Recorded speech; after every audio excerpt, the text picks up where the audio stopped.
కర్నూలు జిల్లా ఆతోనిలో అంతర్రాష్ట్ర cricket betting ముఠా గుట్టురట్టు చేశారు పోలీసులు.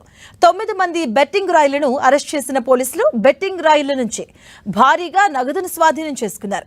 బెట్టింగ్ రాయిల నుంచి 6.7 లక్షల రూపాయల నగదును అలాగే 12 సెల్ ఫోన్స్ ను స్వాధీనం చేసుకున్నారు. అటు 9 మందిని అరెస్ట్ చేయగా మరికొంతమంది పరారీలో ఉన్నారు. పరారీలో ఉన్న వారి కోసం గాలింపు చర్యలు చేపట్టినట్లుగా పోలీసులు తెలిపారు.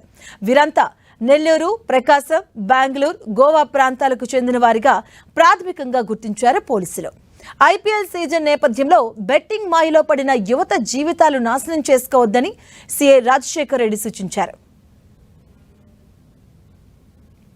ఐపీఎల్ క్రికెట్ బెట్టింగ్ నిర్వహిస్తున్నటువంటి కొంతమంది అలాగే ఆడుతున్నటువంటి వారిని మనం అరెస్ట్ చేయడం జరిగింది. 6,72,000 రూపాయల అమౌంట్ కూడా సీజ్ చేయడం జరిగింది. అలాగే 12 సెల్ ఫోన్లు కూడా సీజ్ చేశాం. అదేవిధంగా ఈ బెట్టింగ్లకు పాల్పడినట్లయితే లేదా బెట్టింగ్లు నిర్వహిస్తే లేదా సమాచారం ఇచ్చినట్లయితే మేము వాళ్ళపైన ఖచ్చితంగా చర్య తీసుకోవడం